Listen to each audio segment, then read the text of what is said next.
America और China के बीच में लगातार तनाव अमेरिका और चाइना के बीच में लगातार जो है तनाव, या फिर हम कह सकते हैं कि एक तरीके से विवाद जो है इन दोनों देशों के बीच में बढ़ता जा रहा है। इन दोनों देशों के बीच में तनातनी बढ़ती जा रही है। तो उसी बढ़ती हुई तनातनी के संबंध में चर्चा हम इस एडिटोरियल में करने वाले हैं, क्योंकि और तो कोई काम है नहीं हमें। ये अमेरिका और चाइना जो है आपस में तनाव पैदा करें और हम जो है इनके तनाव की चर्चा करें। तो करते हैं चर्चा। पहला शब्द दिया गया है स्काई रॉकेट। इस एक स्काई रॉकेट का मतलब होता है तेज़ी से बढ़ना, है ना, कि जैसे रॉकेट जाता है ना आकाश में बिल्कुल स्पीड के साथ, तो उसी स्पीड के साथ अमेरिका और चाइना में जो है वे तनाव बढ़ रहे हैं। US and China must rebuild mutual trust. Mutual trust का मतलब होता है एक तरीके से आपसी जो सद्भाव होता है ना, उसको कहा जाता है कि आपस में जो है सद्भाव, म्यूचुअल ट्रस्ट, कि भाई अमेरिका और चाइना को ज़रूर क्या करना चाहिए, आपसी सद्भाव को जो है एक तरीके से बढ़ाना चाहिए। टू अवॉइड, अवॉइड का मतलब है बचने के लिए, है ना, to avoid a new kind of cold war, कि एक नए तरीके के कोल्ड वार से, एक नए तरीके के शीत युद्ध से बचने के लिए अमेरिका और चाइना को म्यूचुअल ट्रस्ट को, आपसी सहयोग को जो है बढ़ाना चाहिए। आगे देखते हैं। बहुत बढ़िया बढ़िया बातें बताता है एडिटोरियल वाला, लेकिन सुनते नहीं है अमेरिका और चाइना वाले। दोबारा देखते हैं। द यूएस गवर्नमेंट्स डिसीजन, कि भाई ये जो अमेरिका की सरकार का डिसीजन है, क्या डिसीजन लिया है अमेरिका की सरकार ने, टू बार, बार का मतलब होता है रोकना, निषेध करना किसी चीज़ का, to bar passenger planes from China. America की सरकार ने ये डिसीजन लिया है कि भाई जो भी पैसेंजर प्लेन चाइना से आ रहे हैं ना, उनको रोकने का निर्णय लिया है अमेरिका की सरकार ने। फ्रॉम जून 16, कब से, 16 जून से। तो यह जो डिसीजन है, ये इज आया ना, ये आया सरकार के इस डिसीजन के लिए, अमेरिका सरकार के डिसीजन के लिए। तो ये जो डिसीजन है इज बट अनदर इंस्टेंस, कि भाई ये एक और घटना है, एक और उदाहरण है ऑफ राइजिंग टेंशंस, बढ़ते हुए तनावों का, बिटवीन द टू कंट्रीज़, कि भाई अमेरिका और चाइना के बीच में बढ़ते हुए तनाव का ये एक और उदाहरण है। क्या, ये अभी हाल ही में जो अमेरिका ने फैसला लिया है ना, कि भाई अमेरिका ने कहा है 16 जून से चाइना से आने वाले जो भी प्लेन हैं उनको अमेरिका में नहीं घुसने दिया जाएगा। तो उनको रोकने का जो फैसला लिया है, ये एक और उदाहरण है अमेरिका और चाइना के बीच में बढ़ते हुए तनावों का। ए trade war which president Donald Trump launched in 2018, बहुत बढ़िया चीज़ की लॉन्चिंग की थी अमेरिका के राष्ट्रपति ने। क्या लॉन्च किया था इन्होंने, किस चीज़ की शुरुआत की थी, एक व्यापारिक युद्ध की, है ना, एक व्यापार युद्ध, ए trade war which president Donald Trump launched in 2018 is. अब ये जो इज आया ना, ये आया है वार के लिए, है ना, कि भाई जो व्यापारिक युद्ध की शुरुआत जो कि प्रेसिडेंट डोनाल्ड ट्रंप के द्वारा 2018 में की गई, is yet to be resolve fully. Resolve का मतलब होता है हल करना, किसी चीज़ का समाधान निकालना, कि भाई अभी तो ये जो व्यापारिक युद्ध अमेरिका और चाइना के बीच में चल रहा है ना, कि अमेरिका चाइना की वस्तुओं पर टैक्स लगा रहा है, चाइना जो है अमेरिका की वस्तुओं पर जो है लगातार टैक्स लगा रहा है। तो इस व्यापारिक युद्ध की शुरुआत, जिसकी की शुरुआत जो है अमेरिका के राष्ट्रपति डोनाल्ड ट्रंप ने 2018 में की थी। तो यह अभी तक, तो ये जो व्यापारिक युद्ध है ना, ये अभी तक जो है सुलझा नहीं है, अभी तो इसको हल किया जाना बाकी है, इज येट, अभी बाकी है, टू बी रिजोल्व फुली, है ना, अभी तक तो ये हल नहीं हुआ है, और जो है बाकी जो है टेंशन आ निकली। आगे देखते हैं। इन रिसेंट मंथ्स, अभी हाल ही के महीनों में हमने क्या देखा, mister Trump and other officials, कि मिस्टर ट्रंप और इसके अलावा अन्य जो अधिकारी लोग हैं इन द एडमिनिस्ट्रेशन, कि भाई मिस्टर ट्रंप के प्रशासन से जुड़े हुए अन्य जो अधिकारी लोग हैं ना, और मिस्टर ट्रंप, इन सब को मिला के अगर हम बात करें, हैड अटैक्ड चाइना, तो इन सब ने चाइना के ऊपर जो है हमला किया था। किस बात को लेकर, ओवर का मतलब होता है किसी बात को लेकर, over its handling of the covid pandemic. Pandemic का मतलब होता है वैश्विक महामारी, कोरोना वायरस के लिए कहा गया है। Over its handling of the कोविड-19, कि भाई कोरोना वायरस को चाइना ने जिस तरह से हैंडल किया ना, तो इस बात को लेकर अमेरिका के राष्ट्रपति डोनाल्ड ट्रंप ने और उनके प्रशासन के अन्य व्यक्तियों ने चाइना की आलोचना की थी। भाई उन्होंने कहा था कि चाइना ने जो है कोरोना वायरस को बिल्कुल ठीक तरह से जो है हैंडल नहीं किया। आगे देखते हैं। The US has also decided, America ने यह बात भी निश्चित की है, the US has also decided, और क्या जो है निश्चय अमेरिका ने किया है, to end Hong Kong's special trade status. देखो अमेरिका ने क्या कर रखा है, हांगकॉन्ग को, हांगकॉन्ग क्या है, एक तरीके से ये चाइना का ही एक क्षेत्र है, जो कि पूरी तरीके से चाइना के कंट्रोल में नहीं है, है ना, यानी कि ये जो हांगकॉन्ग है ना, चाइना का ही, ये चाइना है और ये हांगकॉन्ग है, ये हांगकॉन्ग जो है ये चाइना का ही एक क्षेत्र है, लेकिन हांगकॉन्ग में यहाँ की स्वयं की सरकार है एक तरीके से, काफ़ी हद तक कुछ बातों को अगर छोड़ दिया जाए, जैसे डिफेंस है या फिर ये जो विदेश के मामले हैं, इन पर जो है चाइना कंट्रोल करता है। अदरवाइज जो है हांगकांग की खुद की सरकार है, लेकिन पूरी तरीके से स्वतंत्र भी नहीं है हांगकांग, है ना। तो यही जो है, तो हांगकांग को जो है अमेरिका ने एक व्यापार का स्पेशल दर्जा दे रखा था। US has also decided, America ने इस बात को भी जो है डिसाइड किया है, क्या निश्चय किया है, टू एंड, समाप्त करने का। क्या समाप्त करने का? हांगकांग का विशेष व्यापारिक दर्जा, इन प्रोटेस्ट। और अमेरिका ने ऐसा क्यों किया है? विरोध के चलते, in protest against Beijing's, China के प्रति विरोध दर्शाने के लिए। Beijing's move to introduce a new national security law. देखो आपको पता होना चाहिए, कुछ दिन पहले हमने एक एडिटोरियल किया था, उसमें हमने बात की थी कि भाई चाइना जो है ना वो क्या करना जा रहा है, चाइना एक कदम उठाने जा रहा है। इस कदम के तहत चाइना क्या करने जा रहा है, एक इंट्रोड्यूस, है ना, किसी चीज़ को जो इंट्रोड्यूस करने जा रहा है, लागू करने जा रहा है। क्या? A new national security law, एक नया राष्ट्रीय सुरक्षा कानून for the special administrative region. ये जो शब्द आया ना यहाँ पे, स्पेशल एडमिनिस्ट्रेटिव रीजन, ये प्रयोग किया गया है यहाँ पर हांगकांग के लिए कि भाई हांगकांग में पूरी तरीके से चाइना का कंट्रोल नहीं है, लेकिन हांगकांग जो है एक तरीके से विशेष प्रशासनिक क्षेत्र में आता है। तो अभी हाल ही में चाइना ने क्या डिसाइड किया है कि चाइना जो है ना डिसाइड किया है कि भाई जो है एक नया राष्ट्रीय सुरक्षा कानून लेके आएगा, जो कि खासकर जो है हांगकांग के लिए लागू होगा। इसके तहत अगर चाइना के ये जो राष्ट्रीय गान का अपमान किया जाता है ना, तो उसका दंड का प्रावधान होगा उसके तहत, है ना। तो ये जो कानून एक तरीके से चाइना ने लाने का जो प्रयास किया है, या फिर चाइना ने ये जो कदम उठाया है, है ना, तो इसके प्रति विरोध दिखाने के लिए अमेरिका ने जो है क्या किया है, हांगकांग के विशेष दर्जे को भी जो है समाप्त कर दिया है। आगे देखते हैं। रिपीटेड टारगेटिंग ऑफ चाइना, कि लगातार जो है किसी न किसी बहाने जो है लगातार चाइना को टारगेट करना। रिपीटेड मतलब लगातार, बार बार। Targeting of China by Washington and Beijing's retaliatory का मतलब होता है एक तरीके से जवाबी हमला करना, प्रतिशोध लेना, कि भाई लगातार अमेरिका के द्वारा चाइना पर अटैक करना और फिर चाइना के द्वारा एक तरीके से जवाबी कार्रवाई करना, है ना, कि भाई एक तरीके से अमेरिका ने कुछ किया तो उसके जवाब में जो है चाइना भी कुछ करता है, उसे बोलते हैं रिटेलिटोरी, मतलब प्रतिशोध से भरा हुआ। एंड बीजिंग्स रिटेलिटोरी मूव्स मतलब कदम, make it look like the world's largest and second largest economy. ये world's largest and second largest economies कहा गया है अमेरिका और चाइना की अर्थव्यवस्थाओं के लिए। तो ऐसा लगता है कि भाई इन दोनों देशों की जो अर्थव्यवस्थाएं हैं ना, have entered into a new cold war, कि इन दोनों देशों की अर्थव्यवस्थाएं एक नए शीत युद्ध में प्रवेश कर चुकी हैं। एडमिनिस्ट्रेशन ऑफिशियल्स, कि भाई प्रशासन से जुड़े हुए जो अधिकारी लोग हैं वे क्या कहते हैं, से द डिसीजन ऑन फ्लाइट्स, कि भाई ये जो फ्लाइट्स को लेकर जो डिसीजन लिया गया है, is in response to China's refusal, ये डिसीजन लिया गया है प्रतिक्रिया में, किस बात की प्रतिक्रिया में, चाइनास रिफ्यूज़ल। भाई पहले क्या किया, चाइना ने मना कर दिया, रिफ्यूज़ कर देना मतलब मना कर देना, अस्वीकार कर देना किसी चीज़ को, कि भाई पहले क्या किया, चाइना ने जो है मना कर दिया, चाइना ने जो है अस्वीकार कर दिया, to allow US airlines to resume flights to the country, कि भाई पहले क्या किया, चाइना ने जो है मना कर दिया। क्या मना कर दिया चाइना ने, कि भाई अमेरिका की जो भी एयरलाइंस है उनको जो है रिज्यूम का मतलब पुनः शुरू होना किसी चीज़ का, फ्लाइट्स टू द कंट्री, कि भाई अमेरिका की ये जो फ्लाइट्स हैं उनको दोबारा से चाइना में शुरू करने के लिए जो है चाइना ने मना कर दिया। इसके जवाब में जो है अमेरिका ने अब क्या किया, एक डिसीजन लिया, उसके तहत उसने चाइना की फ्लाइट्स को मना कर दिया। आगे देखते हैं।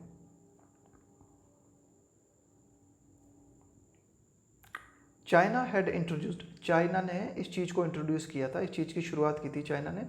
रेस्ट्रिक्शंस का मतलब होता है प्रतिबंध, on international flights in March, China ने मार्च के महीने में क्या किया था, जितने भी अंतर्राष्ट्रीय विमान हैं उन पर जो है प्रतिबंध लगा दिया था।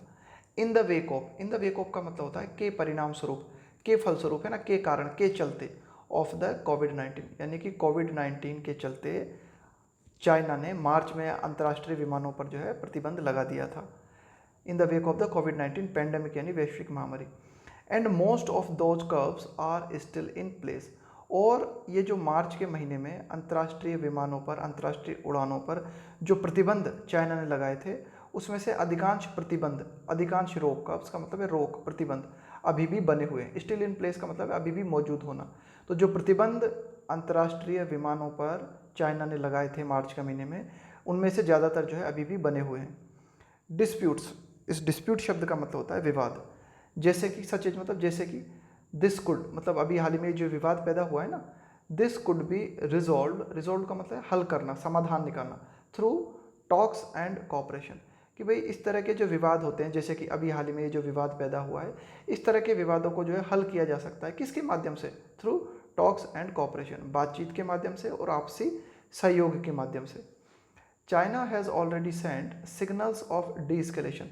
कि भाई चाइना ने जो है संकेत दिए हैं इस बात के, किस बात के संकेत दिए हैं? चाइना ने जो है पहले से ही इस बात के संकेत दे दिए, किस बात के? D escalation. देखो एस्केलेशन का मतलब होता है बढ़ते जाना किसी चीज़ का। जैसे एस्केलेटर होता है ना, वो आपको ऊपर लेके जाता है नीचे से। तो एस्केलेट, जब एस्केलेट होती है कोई भी घटना, उसका मतलब है ऊपर बढ़ते जाना घटना का। तो ये जो बढ़ते हुए तनाव है, इन तनावों को कम करने के संकेत जो है चाइना ने दिए हैं ना, इनको डी एस्केलेट करने के संकेत जो है चाइना ने दिए हैं। allowing foreign airlines to resume flights on a limited scale starting June 8। allowing foreign airlines, भाई चाइना ने जो है अलाउ किया है किस चीज़ को? ये जो भी विदेशी विमान है ना, इनको पुनः शुरुआत करने को लेकर जो है चाइना ने जो है अलाउ करने के लिए एक तरीके से कदम उठाया लिमिटेड स्केल। लिमिटेड स्केल मतलब एक सीमित मात्रा में, स्टार्टिंग June 8। कि भाई चाइना ने जो है एक कदम उठाया है। चाइना ने कहा है कि June 8 से मतलब 8 जून से जो है एक सीमित मात्रा में अंतर्राष्ट्रीय विमान या अंतर्राष्ट्रीय विमान सेवाएं जो हैं उनको फिर से जो है शुरुआत किया जाएगा, उनको जो है फिर से रिज्यूम किया जाएगा। वेदर और not mister Trump has a rethink. कि भाई मिस्टर ट्रंप अपनी जो डिसीजन है उस पर दोबारा सोचते हैं या नहीं सोचते हैं। द लार्जर प्रॉब्लम इज, बड़ी समस्या जो है वो ये, the US overall approach toward China. कि कुल मिलाकर अमेरिका का जो रवैया है, अमेरिका का जो दृष्टिकोण है चाइना की ओर, है ना, टुवर्ड्स मतलब की ओर, के प्रति। कि भाई ओवरऑल अमेरिका का जो चाइना के प्रति दृष्टिकोण है, which has taken N increasingly hostile, hostile का मतलब होता है शत्रुतापूर्ण, है ना, which has taken N increasingly hostile turn in the last 4 years। कि भाई पिछले 4 सालों में अमेरिका का चाइना के प्रति जो दृष्टिकोण है वह बहुत ही ज़्यादा शत्रुतापूर्ण हो चुका है, ठीक है ना, पिछले 4 सालों की अगर हम बात करें तो। आगे देखते हैं। From trade and technology to the pandemic and Hong Kong. किसी भी मुद्दे को उठा लो, व्यापार का मुद्दा हो, तकनीकी की बात हो, या फिर वैश्विक महामारी कोरोना वायरस की बात हो, या फिर हांगकांग की बात हो, the battle lines have been drawn. China और अमेरिका के बीच में युद्ध की रेखाएं खींच दी गई हैं। China which the pentagon called a revisionist power. कि चाइना, जिसको कि अमेरिका जो है, पेंटागन यहाँ पे आया है अमेरिका के लिए, कि भाई चाइना को अमेरिका क्या कहता है? China which the pentagon called, China के बारे में अमेरिका क्या कहता है? China which the pentagon called a revisionist power. इस शब्द को देखना, रिविजनिस्ट। इस रिविजनिस्ट का मतलब होता है, एक तरीके से कह सकते हो आप कि भाई जैसे कोई व्यक्ति रिविजनिस्ट है, उसका मतलब है कि उसके जो विचार हैं वो बहुत ही ज़्यादा डिफरेंट हैं। मतलब उसके विचार जो हैं वो इतने ज़्यादा डिफरेंट हैं जिनको कि स्वीकार नहीं किया जा सकता, है ना। तो ए रिविजनिस्ट पावर। तो चाइना के बारे में अमेरिका का कहना है कि भाई चाइना जो है ना एक रिविजनिस्ट पावर है। कुल मिला के चाइना जो है ऐसे ऐसे विचार लेके आता है हमेशा जिनको कि स्वीकारा नहीं जा सकता। कुछ ज़्यादा ही संशोधनवादी है चाइना, है ना। इन 2018, तो 2018 में अमेरिका ने चाइना को एक रिविजनिस्ट पावर कहा। Is the main rival, China के लिए कहा गया कि चाइना जो है इज द मेन राइवल का मतलब है यहाँ पे शत्रु, विरोधी। इज द मेन राइवल, प्रतिद्वंदी। कि China is the main rival of Washington. कि भाई चाइना जो है वह वाशिंगटन का मुख्य प्रतिद्वंदी है। A position which the Soviet Union hold का मतलब है मेंटेन करना, बरकरार करना किसी चीज़ को, ड्यूरिंग द कोल्ड वॉर। कि भाई शीत युद्ध के दौरान जो पोजीशन रूस की हुआ करती थी वह पोजीशन अब चाइना ने ले रखी है। A position which the Soviet Union held. कि भाई एक ऐसा स्थान जो कि मतलब क्या है कि भाई चाइना जो है वर्तमान हालातों में अमेरिका का प्रतिद्वंदी बना हुआ है। तो ऐसी स्थिति, जब शीत युद्ध चला था ना अमेरिका के बीच में और रूस के बीच में, तो अमेरिका के लिए रूस का जो स्थान हुआ करता था शीत युद्ध के दौरान, वही स्थान अब जो है चाइना ने ले रखा है। टाइज का मतलब है संबंध, between China and the US are still not as bad as they were between the Soviet Union and the US. अब एडिटोरियल ये कहता है कि भाई चाइना और अमेरिका के बीच के जो संबंध हैं वह अभी भी उतने बुरे नहीं हैं जितने बुरे कि रूस के बीच में और अमेरिका के बीच में हुआ करते थे उस दौरान, है ना।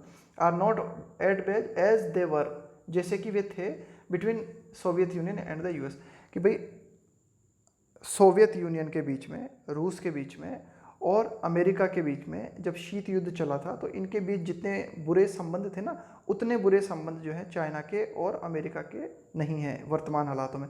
कुल मिला के एडिटोरियल ये कहना चाह रहा है कि भाई अगर दोनों देश प्रयास करें संबंधों को सुधारने का तो बात बन सकती है। आगे देखें, Beijing and Washington are still economically and financially entangled. देखो ये जो शब्द है ना इंटेंगल्ड, इंटेंगल्ड का मतलब होता है फंसे हुए होना, कि बीजिंग और वाशिंगटन यानी कि चाइना और अमेरिका जो है अभी भी इकोनॉमिकली एंड फाइनेंशियली, है ना, एक तरीके से हम कह सकते हैं कि इन दोनों की अर्थव्यवस्था जो है ना वित्तीय रूप से, आर्थिक रूप से जो है दोनों के दोनों देश फंसे हुए हैं। The world is not divided into two ideological the world is not divided into two ideological blocks. देखो क्या हुआ था जब शीत युद्ध चला था सोवियत यूनियन के बीच में और अमेरिका के बीच में, तो उस समय पूरा विश्व दो विचारधाराओं में बट गया था कि भाई एक विचारधारा अमेरिका के साथ थी और एक विचारधारा रूस के साथ थी। कुछ देश थे जो अमेरिका के साथ थे और कुछ देश थे वो रूस के साथ थे, तो पूरा की पूरा विश्व जो है दो भागों में बट गया था। तो वर्तमान हालातों में ऐसा नहीं है। The world is not divided into two ideological blocks, की वर्तमान हालातों में विश्व जो है दो विचारधाराओं में विभाजित नहीं है। एज इट हैड बीन, जैसा कि रहा था ड्यूरिंग द कोल्ड वॉर, कि भाई अमेरिका और ये जो सोवियत यूनियन के बीच में जब कोल्ड वॉर चला था ना, तो उस दौरान पूरा विश्व जो है दो भागों में बट गया था। तो ऐसा वर्तमान हालातों में नहीं है। The possibility of A military confrontation, confrontation का मतलब होता है टकराव, सामना। The possibility of A military confrontation is very low, कि भाई अमेरिका और चाइना के बीच में एक तरीके से सैन्य टकराव की संभावना जो है ना वो बहुत कम है। बट द इरा का मतलब होता है युग, but the era of corporation, peaceful trade and pragmatism, इस शब्द को समझ लेना। प्रैग्मेटिज्म, प्रैग्मेटिज्म का मतलब होता है एक तरीके से प्रैक्टिकल तरीके से चीज़ों से निपटना। यथार्थवाद, है ना, कोई भी मामला है, कोई भी समस्या है, उसको यथार्थ तरीके से देखना, उसको एक तरीके से व्यवहारिकता अपनाना, कि भाई जो भी स्थिति आपके सामने मौजूद है उसको प्रैक्टिकल तरीके से निपटने की कोशिश करना। तो एडिटोरियल कहना चाहता है कि but the era of corporation, peaceful trade and pragmatism that had defined the US China partnership, कि भाई एडिटोरियल ये कहना चाहता है कि भाई युग, कौन सा युग? सहयोग का, शांतिपूर्ण व्यापार का, यथार्थवाद का, कि भाई इन सब चीज़ों से जो है ना, that had defined the US China partnership, इन सब चीज़ों ने डिफाइन किया था, परिभाषित किया था अमेरिका और चाइना की साझेदारी को, पार्टनरशिप को, since president Richard Nixon reset in the 1970। देखो क्या हुआ था कि ये जो अमेरिका के प्रेसिडेंट है रिचर्ड निक्सन, इन्होंने जब दोबारा से चीज़ों को सेट किया था 1970 में, और 1970 में जब उन्होंने दोबारा से चीज़ों को सेट किया था तो उसके बाद से अमेरिका और चाइना के बीच में जो है सहयोग बढ़ा था, पीसफुल ट्रेड बढ़ा था, यथार्थवादी दृष्टिकोण दोनों देशों में बढ़ा था। लेकिन ये जो बातें हैं ना, कॉपरेशन है, पीसफुल ट्रेड है, प्रैग्मेटिज्म, सीम्स, ये बातें ऐसा लगता है कि अब जो है जिन सिंस एक तरीके से that had defined the US China partnership, तो ये जो एक तरीके से पार्टनरशिप है, seems to have made way, to have made way, make way का मतलब होता है अपना रास्ता बनाना, है ना, रास्ता निर्मित करना। For to seems to have made way for an aggressive leadership, aggressive leadership का मतलब होता है आक्रामकता से भरा हुआ नेतृत्व, है ना, leadership contest and deepening mutual mistrust. लेकिन अब ऐसा क्या लगता, अब देखने में ऐसा लगता है मतलब कि भाई पहले तो क्या था कि अमेरिका और चाइना के जो संबंध थे ना वे आपसी सहयोग पर आधारित थे, वे जो है शांतिपूर्ण व्यापार पर आधारित थे। और कब से थी ये बातें थी जब से रिचर्ड निक्सन ने जो है इनकी पार्टनरशिप को जो है ना, इस पार्टनरशिप को सेट किया था, इन दोनों के बीच में, अमेरिका और चाइना के बीच में जो है पार्टनरशिप बनाई थी।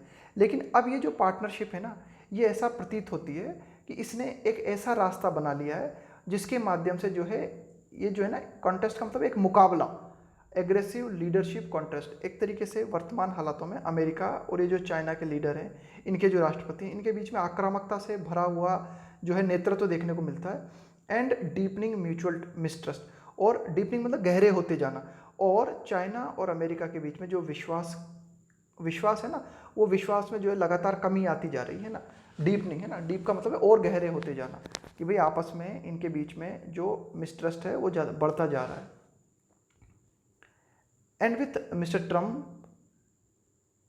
Mister Trump desperately looking for, look for का मतलब है किसी चीज़ को देखना, किसी चीज़ की तलाश करना। डेस्परेट का मतलब होता है किसी चीज़ को बुरी तरीके से चाहना, बुरी तरीके से किसी चीज़ के लिए प्रयास करना, है ना। तो मिस्टर ट्रम्प जो है किस चीज़ के लिए बुरी तरीके से प्रयास कर रहे हैं, किस चीज़ को वो जो है लुकिंग फॉर है, किस चीज़ को वे चाह रहे हैं कि mister Trump desperately looking for an enemy to blame for the misfortunes. Misfortunes का मतलब होता है दुर्भाग्य, आपदा, that fell on America in an election year. देखो हमें ये पता होना चाहिए कि भाई अमेरिका में इस साल जो है चुनाव होने वाले हैं, तो अमेरिका के इस चुनावी साल में अमेरिका के ऊपर जो भी आपदाएं आ रही हैं, उन आपदाओं के लिए मिस्टर ट्रम्प क्या चाह रहे हैं कि एक शत्रु मिल जाए, उस शत्रु पर जो है दोष लगाया जा सके अमेरिका के सारे की सारे दुर्भाग्यों का। ये डिटेल जो है यहाँ तक बात करना चाह रहा है कि with mister Trump desperately looking for, कि मिस्टर ट्रम्प जो है बहुत ही बुरी तरीके से चाह रहे हैं एक, कि वे ये चाह रहे हैं कि एक शत्रु मिल जाए जिसको ब्लेम किया जा सके, जिस पर दोष लगाया जा सके कि भाई अमेरिका के जितने भी दुर्भाग्य हैं, है ना, जो कि अमेरिका के ऊपर गिरे हैं, फेल ऑन का मतलब है गिरना, America in an election year, कि चुनावी सालों में, क्योंकि चुनावी साल है अमेरिका का, तो अमेरिका के राष्ट्रपति डोनाल्ड ट्रम्प से पूछा जाएगा कि भाई ये जो भी परेशानियाँ, इन परेशानी को एक्सप्लेन करो। तो वो जो है एक शत्रु को ढूंढ रहे हैं, कोई शत्रु मिल जाएगा तो उस पर आरोप लगा देंगे कि ये जिम्मेदार है अमेरिका की परेशानियों के लिए, ठीक है। तो that has been battered by the pandemic, election year है ना, इस साल के लिए बात की जा रही है, वर्तमान ये जो 2020 चल रहा है ना, ये इलेक्शन ईयर है और इसी के लिए बात की जा रही है कि that has been battered by the pandemic. Battered का मतलब होता है एक तरीके से चोट करना, to hit someone again and again, है ना, किसी भी चीज़ को बार बार चोट करना। और ये जो इलेक्शन ईयर है that has been battered by the pandemic, कि पेंडेमिक का मतलब है वैश्विक महामारी, कि भाई ये जो साल है ना 2020 का, इस पर कोरोना वायरस के द्वारा भी चोट की गई है। And the deepest economic downturn, और बड़ा ही गहरा, डीपेस्ट इकोनॉमिक डाउनटर्न का मतलब एक तरीके से आप कह सकते हो आर्थिक मंदी भी देखने को मिली है, बहुत ही गहरी आर्थिक मंदी देखने को मिली हमें इसी साल, सिंस द ग्रेट डिप्रेशन, कि पूरे संसार में जो ग्रेट डिप्रेशन आई थी, जो सर्वाधिक बड़ी मंदी आई थी, उसके बाद में ऐसा लगता है कि ये दूसरी सबसे बड़ी मंदी है। तो देखो अमेरिका में जो है एक तरीके से पहले से ही काफ़ी सारी परेशानियां थी, इसके बाद में कोरोना वायरस ने हालात को और बिगाड़ दिया, इसके बाद में जो है आर्थिक मंदी का दौर आ गया। तो इन सब सारी चीज़ों को ध्यान में रखते हुए tensions with China are expected, इन सब सारी चीज़ों को देखते हुए कि ये जो तनाव हैं विथ चाइना, अमेरिका के चाइना के साथ, चाइना को लेकर जो भी तनाव है, are expected to skyrocket in the coming months.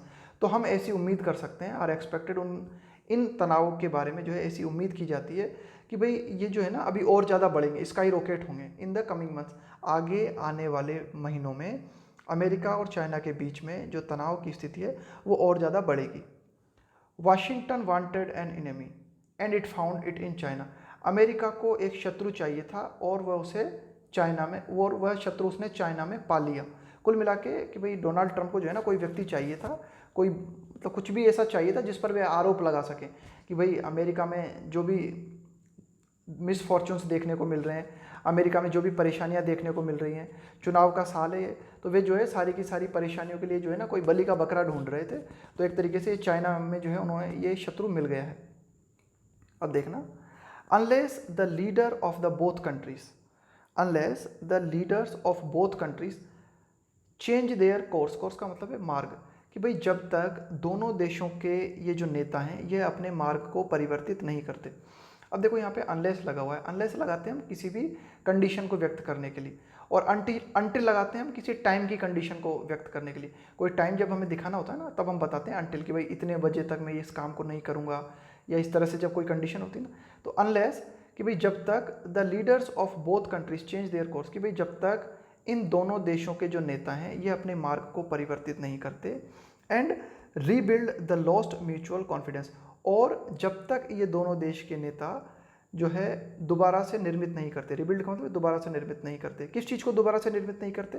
Lost mutual confidence, कि भाई जो आपसी एक तरीके से सहयोग है ना इन दोनों के बीच में, म्यूचुअल कॉन्फिडेंस है इन दोनों देशों के बीच में, एक तरीके से आपसी सहयोग जो है वो खो गया है, और इस आपसी सहयोग को दोनों देशों के नेताओं द्वारा जब तक दोबारा से निर्मित नहीं किया जाता, ए new kind of cold war would be forced upon the world, एक नई तरीके का शीत युद्ध पूरे की पूरे विश्व पर थोपा जाएगा। अब देखो यहाँ पर क्या लिखा हुआ है, वुड का प्रयोग किया है। वुड का प्रयोग कब करते हैं हम, जब हम कोई एक तरीके से जब किसी चीज़ के बारे में जब हम इमेजिनेशन करते हैं ना, किसी सिचुएशन के बारे में कोई, तो अब यहाँ पर देखो इमेजिनेशन किया जा रहा है, कंडीशन व्यक्त की जा रही है कि भाई जब तक ऐसा नहीं होता तब तक ऐसा संभव नहीं होगा, है ना। इस तरह की जब बात करते हैं ना तो वुड का प्रयोग करते हैं। वुड का प्रयोग जो है किसी भी तरीके की कोई इमेजिनरी सिचुएशन हम दिखाना चाहते हैं, तो यहाँ पे क्या इमेजिनेशन कर रहे हैं हम यहाँ पे एक कंडीशन व्यक्त कर रहे हैं कि भाई जब तक ये दोनों देश के नेता जो हैं अपने मार्ग को परिवर्तित नहीं करते, दोनों देश के नेता जो हैं आपस में सहयोग को विकसित नहीं करते हैं, तब तक जो है क्या क्या हमें देखने को मिलेगा, अगर ऐसा नहीं होता है तो उसके माध्यम से हमें ये देखने को मिलेगा एक नई तरीके का युद्ध पूरे की पूरे देश पर जो है फोर्स किया जाएगा ना, जबरदस्ती जो है थोपा जाएगा। ये एडिटोरियल जो है फाइनली बात करता है। तो स्काई रॉकेट का मतलब आपने देख ही लिया था। बार बार मैं कहता हूँ आपको मीनिंग को जो है ना इंग्लिश टू इंग्लिश चेक किया करो, हिंदी में मत देखा करो, जब न आए समझ में तब हिंदी में चेक किया करो, है ना। तो स्काई रॉकेट का मतलब क्या है, टू राइज एक्सट्रीमली क्विकली, है ना, बहुत ही तेजी के साथ किसी चीज़ का बढ़ना, तो उसके लिए हम बोलते हैं स्काई रॉकेट। इसके अलावा दूसरा शब्द देखो रिटेलिएटरी। रिटेलिएटरी का मतलब होता है if you take retaliatory action you try to harm someone who has harmed you, कि भाई किसी ने आपको नुकसान पहुंचाया तो अब आप जो है जवाब में उसको नुकसान पहुंचाते हो, एक तरीके से मुंह तोड़ जवाब देते हो ना आप, तो उसको बोलते हैं प्रतिशोध से भरा हुआ जो कोई एक्शन होता है ना आपको प्रतिशोध का, तो उसको कहा जाता है रिटेलिएटरी। रिविजनिस्ट, इस शब्द को देखना है ना, रिविजनिस्ट को समझना थोड़ा सा, हिंदी में तो संशोधनवादी लिख दिया है लेकिन इस पूरे शब्द को समझना क्या कहना चाह रहा है। Revisionist ideas are different from the ideas that a group has officially और ट्रेडिशनली एक्सेप्टेड, कि भाई कुछ ऐसी बातें होती हैं जिनको एक ग्रुप स्वीकार करता है, तो उनके खिलाफ जब बातें जाती हैं ना तो उसको कहा जाता है रिविजनिस्ट, है ना। This word often shows that you think the new ideas are wrong, कि भाई कोई भी नए विचार होते हैं किसी भी देश के या किसी भी ग्रुप के, लेकिन वे जो विचार है ना वे पारंपरिक विचारों से भिन्न होते हैं और वे विचार ऐसा लगता है जैसे कि गलत हैं ये विचार, तो उसको कहा जाता है रिविजनिस्ट। यानी कि अभी हमने क्या देखा, एडिटोरियल पढ़ा ना, तो उसमें हमने ये देखा कि अमेरिका जो है चाइना के बारे में ऐसा कहता है बार बार कि भाई चाइना जो भी एक तरीके से थ्योरी लेके आता है, चाइना जो भी विचार लेके आता है, चाइना जो भी नए कानून लेके आता है ना, वे क्या है रिविजनिस्ट हैं, वे जो है ना मतलब एक तरीके से ठीक नहीं है। तो यही इसी को हम कहा जाता है रिविजनिस्ट। भाई जैसे चाइना क्या लेके आया, चाइना ने जो है टैरिफ लगाए अमेरिका पर, जो है टैक्स लगाए अमेरिका की वस्तुओं पर। इसके अलावा चाइना ने अभी हाल ही में डिसीजन लिया कि भाई चाइना जो है अमेरिका की जो विमान है उनको अलाउ नहीं करेगा। तो इस प्रकार के जो विचार है ना, अमेरिका का कहना है कि भाई ये जो विचार हैं ये रिविजनिस्ट विचार हैं। अगला देखते हैं एंटेंगल्ड। एंटेंगल्ड का मतलब होता है फंसे हुए होना। If you become entangled in problems or difficulties, you become involved in problems or difficulties from which it is hard to escape. कुछ ऐसी समस्याओं में फंस जाना, कुछ ऐसी गंभीर परिस्थितियों में फंस जाना जिनसे बाहर आना आसान ना हो, उसको बोला जाता है एंटेंगल्ड, कि अरे यार मैं तो इस समस्या में फंसा हुआ हूँ, है ना। अगला देखते हैं प्रैग्मेटिज्म। प्रैग्मेटिज्म का मतलब होता है एक तरीके से व्यवहारिकता से भरा हुआ दृष्टिकोण, प्रैक्टिकल तरीके से चीज़ों को देखना समझना, उसको कहा जाता है pragmatism. The quality of dealing with a problem in a sensible way, है ना, एक समझदार पूर्ण तरीके से जो है जो भी आपके सामने समस्याएं हैं उनसे डील करना, ठीक है। Rather than following fixed ideas और थ्योरीज, कि बंधे बंधाए जो विचार हैं उनको फॉलो करने के बजाय जो आपके सामने परिस्थितियां निर्मित हैं उन परिस्थितियों के आधार पर जो है समस्या को हल करने की कोशिश करना, उसको बोला जाता है प्रैग्मेटिज्म, है ना। अगला है बेटर। इस बेटर शब्द का मतलब होता है टू हिट समवन और समथिंग अगेन एंड अगेन, है ना, चोट मारना, किसी चीज़ पर चोट करना, प्रहार करना, उसको कहा जाता है बेटर।